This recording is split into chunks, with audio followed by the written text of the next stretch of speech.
બોલો તો ખરા જય શ્રી કૃષ્ણ. યા દેવી સર્વભૂતેષુ શક્તિ વિદ્યા બુદ્ધિ રૂપેણ સંસ્થિતા नमस्तस्ये नमस्तस्ये नमस्तस्ये नमो नमः. मुस्कुराहट का कोई मोल नहीं होता, कुछ रिश्तों का कोई तोल नहीं होता. कि मुस्कुराहट का कोई मोल नहीं होता, कुछ रिश्तों का कोई तोल नहीं होता. वैसे तो लोग मिल जाते हैं हर मोड़ पर, कोई परिवार जैसा अनमोल नहीं होता, कोई परिवार जैसा अनमोल नहीं होता. એવો જ મારો બાબરિયા પરિવારનો આજે 25મો સ્નેહ મિલન છે, ત્યારે હું મારી જાતને ખૂબ ભાગ્યશાળી માનું છું કે હું આ પરિવારની જ છું. એવા 25 વર્ષથી કાર્યરત એવા ટ્રસ્ટીગણો અને કમિટી મેમ્બરોને હું દિલથી વંદન કરું છું.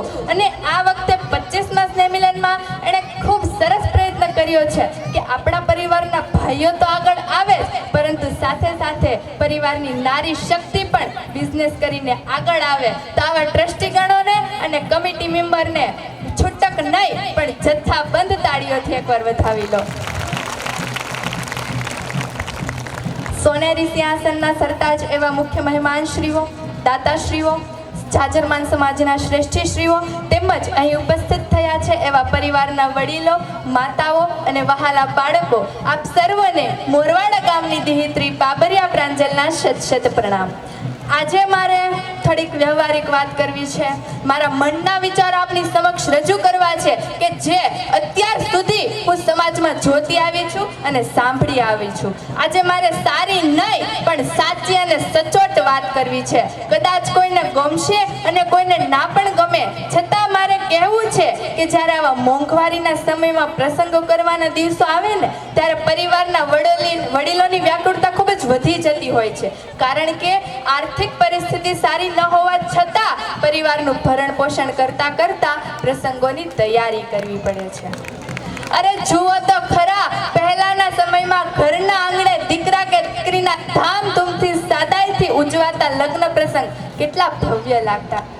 કારણ કે ત્યારે ફૈબા, મામા, માસી બધા સાથે રહીને લગ્ન પ્રસંગની જમાવટ કરતા હતા. અને આજે તો કોઈ પાસે સમય જ નથી. આજે તો પ્રસંગો વધી ગયા અને રોકાવાનું ઘટી ગયું. માત્ર બધા જમવા જ આવે છે. જમવાના ટાઈમે 700 થી 800 માણસ હોય અને વડાવવાનું આવે ત્યારે ફક્ત 30 થી 40 જ. વાહ રે વાહ માણસ, તારો આવો વ્યવહાર. મારે વાત તો એ કરવી હતી કે જે પ્રસંગ કરવામાં ફક્ત એક જ વખત રસોડું થતું, છતાંય વ્યવહાર સારો રહેતો હતો. અને આજે તો દીકરા દીકરીના જન્મથી લઈને મૃત્યુ સુધીમાં કેટલા ખોટા ખર્ચા કરવા, કેટલા બધા પ્રસંગો કરવા. જેને ઈશ્વરે સંપત્તિ, ધન, રૂપિયા આપ્યા હોય ને, તે આવા અનેક પ્રસંગો કરે તો બરાબર, અને એને આવા પ્રસંગો તો કરવા જ જોઈએ. પણ સામાન્ય વર્ગના માણસોને આટલા બધા પ્રસંગો કેમ પોસાય? છતાંય સામાન્ય વર્ગના માણસો દેખાદેખીમાં આવા ખોટા ખર્ચા કરે છે અને પછી દેણામાં ધકેલાઈ જાય છે. અને હમણાં તો નવો જ ટ્રેન્ડ નીકળ્યો છે, વાના રસમ, પીઠી રસમ અને છાપ ડેકોરેશનના ક્રેઝમાં મોંઘાદાટ કપડાં અને 8 થી 10 લાખના ઘરેણાં તો ખરા જ. સાચું ને? આ ઘરેણાં આપણે પહેરવાના છીએ? આ ઘરેણાં ક્યાં રહેવાના છે? તો આપણી ઘરની તિજોરીમાં કે બેંકના લોકરમાં. આજે ભારતના દેશમાં બેંકના લોકરોમાં હજારો ટન સુધી સોનું છે, અને જેનાથી દેશની ઇકોનોમિક્સ પણ નીચે આવી છે.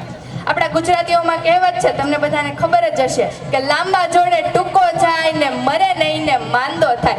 સ્વાભાવિક વાત છે કે જેને ઈષ્ટે ધન આપ્યું છે તે આવા અનેક પ્રસંગો કરે તો બરાબર. સામાન્ય વર્ગના જો આવા પ્રસંગો કરવા જાય ને તો તે મુશ્કેલીમાં જ મુકાઈ જાય. આપણને બધાને ખ્યાલ છે કે કોરોનામાં માણસ ઓછા ખર્ચે પોતાનું જીવન જીવી શકે અને ઓછા ખર્ચે પ્રસંગો પણ થઈ શકે. ધામધૂમથી લગ્ન કરવા, દીકરીના ખોટા ખર્ચા સમાજને બતાવવા, દીકરીના લગ્ન કરવા માટે એના પિતા પર કેટલી મોટી જવાબદારી આવી જાય છે એ આપણે બધા જાણીએ છીએ. છતાં મૌન સેવાય છે. દુઃખ તો એ વાતનું થાય છે કે નથી, છતાંય કરવા જાય છે અને અંત સુધી લોનના હપ્તા ભરાય છે.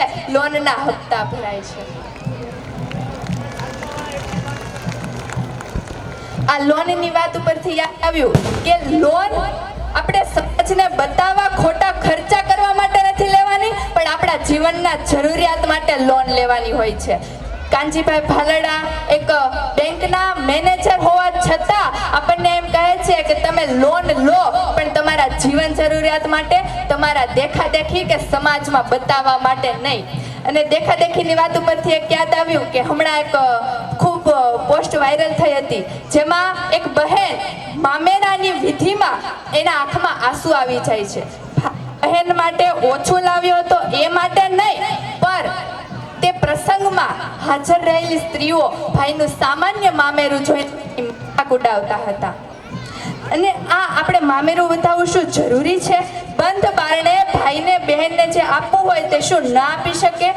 અંતે હું એટલું જ કહીશ, આપણે આપણી કેપેસિટી પ્રમાણે ખર્ચા કરવા જોઈએ. આવતા પ્રસંગો કરી વ્યવહાર સાચવી પરિવારમાં સૌ સુખેથી રહે તેવી ભગવાનને પ્રાર્થના. આપ સર્વોએ મને ખૂબ શાંતિથી સાંભળી તે બદલ આપનો ખૂબ ખૂબ આભાર. જય હિન્દ, જય ભારત.